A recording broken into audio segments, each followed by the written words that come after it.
The Search for the Reality of the Unseen World, 1. By Abdel-Moumin Ahmed. How free are we? I begin this new series of talks on the reality of the unseen world. Today, I will address the question, how free are we?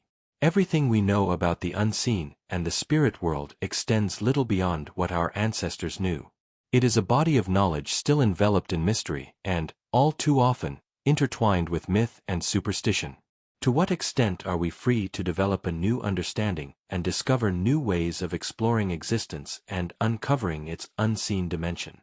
In our age, no genuine intellectual enlightenment can be achieved without establishing a firm foundation of freedom, both for the individual and for society. Every person must have the right to think freely and to express the conclusions they reach without fear. No civilization can attain genuine progress or lasting achievement without true freedom of conscience, reason, and moral conviction. Freedom is not merely a political necessity, it is intrinsic to the spiritual structure of human consciousness itself.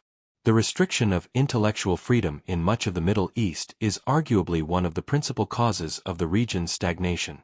As Hegel observed, only the ruler is free. Unfortunately, that ruler often binds the entire society to what he alone considers to be true. Freedom of conscience is therefore the central pillar upon which every other freedom rests. At the same time, we must continually reassess our relationship with ourselves, with others, and with the world around us. We must confront the enduring existential questions. Why am I here? To whom do I belong? Where did I come from, and how? What is my ultimate destiny? These and countless similar questions have accompanied humanity throughout history. Genuine happiness cannot be attained without seeking meaningful answers to them. Every human being searches for happiness, and one of its essential elements is self-realization. Among the greatest requirements for realizing ourselves and fulfilling the purpose for which we exist is the pursuit of truth. This search may begin either from the dominant empirical understanding of reality or from the neglected spiritual dimensions of existence, which have been largely ignored in the modern age. Here, we seek to revive that spiritual dimension through new methods of inquiry and renewed forms of knowledge. There is, on the one hand, a worldly and material perspective on existence and humanity, on the other, a religious and spiritual perspective. The religious worldview regards God as the ultimate source of existence and recognizes the spiritual dimension of the human being. If we adopt this perspective, we have reason to hope that the Creator can provide answers to humanity's deepest questions without neglecting the material world. The sacred texts offer guidance whose meaning is completed through reason, reflection, and experience. Religious traditions, however, often present diverse, and at times conflicting, interpretations. For this reason, our approach will focus on the universal principles shared among the world's religions rather than on their sectarian differences. Contemporary studies suggest that approximately 70% of the teachings found in the world's religions are universal and mutually compatible, while the remaining portion consists of traditions and teachings specific to particular faiths. Nevertheless, many people today reject religious understandings of existence and humanity, largely because of the materialistic outlook that increasingly dominates the modern world. Our approach, however, seeks to integrate both the spiritual and the material dimensions of reality.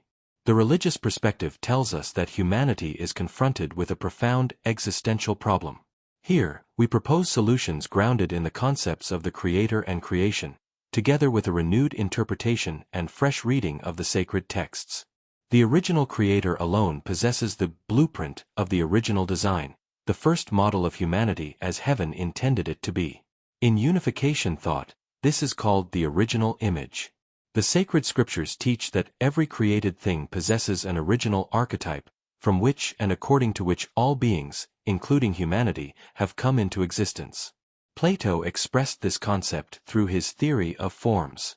The Quran presents it even more comprehensively through the concept of the preserved tablet, al-Law al-Mahf, which encompasses, among other things, the governing principles and enduring laws that regulate existence.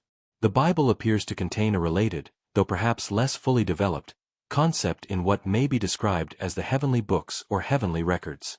Comparable ideas are also found in other sacred traditions, such as the Akashic records of Hindu thought.